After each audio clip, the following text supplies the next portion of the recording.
Allah Azza wa Jalla berfirman di surat An-Nisa ayat 82.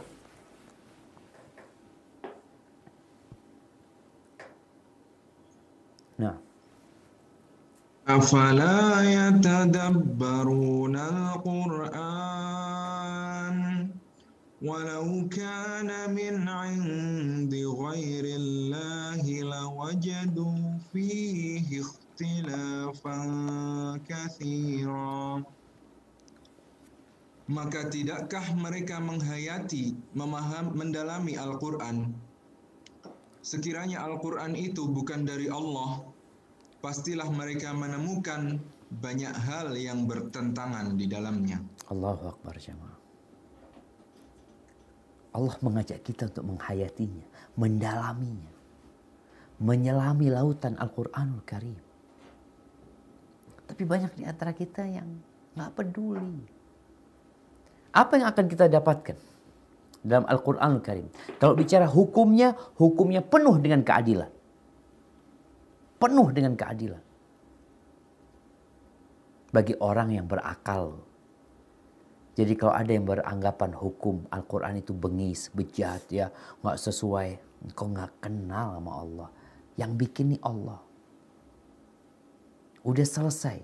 Al-Quran ini kitab penutup, nggak ada revisi lagi, nggak ada. Taurat, iya. Ada yang perlu disempurnakan dengan Injil. Injil, iya. Ada yang perlu disempurnakan dengan Al-Quranul Karim. Setelah itu selesai. Jadi kalau bicara hukum-hukumnya, engkau akan melihat, ya Allah, perintah Allah begitu indahnya ya. Berbicara tentang pernikahan. Perceraian. Kenapa cerai itu hanya boleh 2 kali yang rujuk, 3 kali nggak boleh? Kau lihat. Kenapa perempuan nikah kok pakai wali Ustaz ya? Tapi laki nggak pakai wali. Kenapa perempuan dapat bagian, istri dapat bagian 1/4 atau 1/8? Suami dapat 1/2 atau 1/4. Kau silahkan kaji. Kenapa yang bunuh kok dibunuh Ustaz? Bukankah dia punya hak untuk hidup? Iya, hak itu sudah dia cabut. Dia sendiri yang mencabut kehidupan orang lain. Maka hak hidup dia nggak ada. Allah mengatakan walakum fil qisasi hayatun ya ulil albab. Ada kehidupan dengan menegakkan hukum qisas itu. Kita kadang-kala bingung. Kenapa pembunuhan terus ya, terus. Gak berhenti-berhenti, sehari 4 orang, 5 orang dibunuh dengan cara yang keji. Karena hukum yang ada tidak memberikan efek jerah. Walaupun kita tahu ada yang dihukum mati. Karena orang mikir gimana orang kayak gini dibiarkan hidup.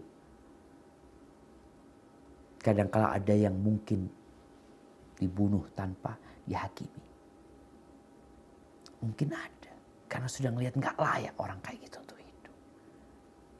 Allah sudah tetapkan. Dibunuh.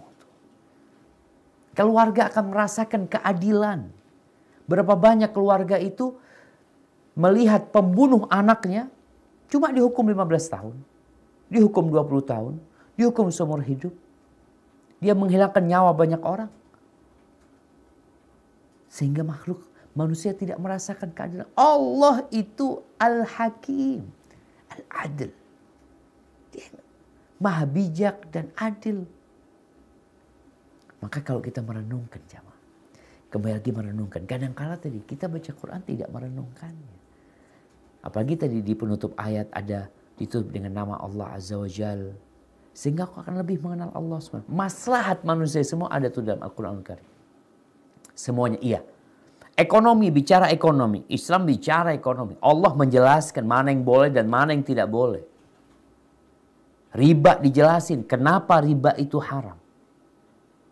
Kalau riba diperbolehkan jamaah. Orang itu gak akan investasi dalam hal yang real. Gak ada. Taruh duit dia tidur. Duitnya beranak. Ketika orang-orang kaya berpikir seperti itu. Tutup dunia ini. Gak ada yang mau kerja. Anda mau taruh duit aja. Buka usaha resiko. Jualan resiko. Beternak resiko, bertani resiko. Yang nggak resiko, duit taruh di bank, set. Dia punya duit 1 triliun, taruh di bank. Tiap bulan dia akan dapat bunganya, ribanya. Sehingga mandek ekonomi. Kenapa diharamkan? Bagaimana hukum perzinahan? Kenapa zina diharamkan?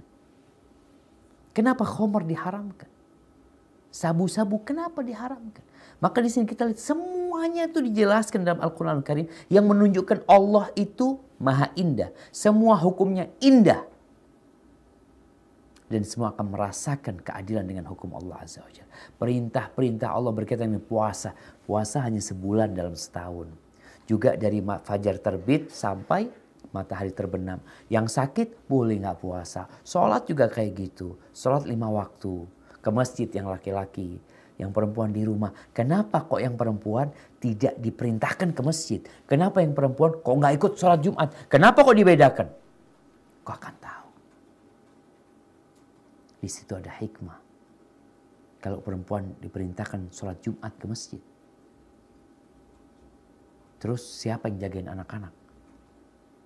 Oh, mereka bawa anak-anaknya. Allahu Akbar. Jadi sholat apa enggak ketika anak-anak semua dibawa? Kau akan renungkan jamaah. Kalau mau, itu ayat-ayat yang penuh dengan maslahat dan hikmah buat manusia. Ada yang mereka ketahui, ada yang tidak mereka ketahui.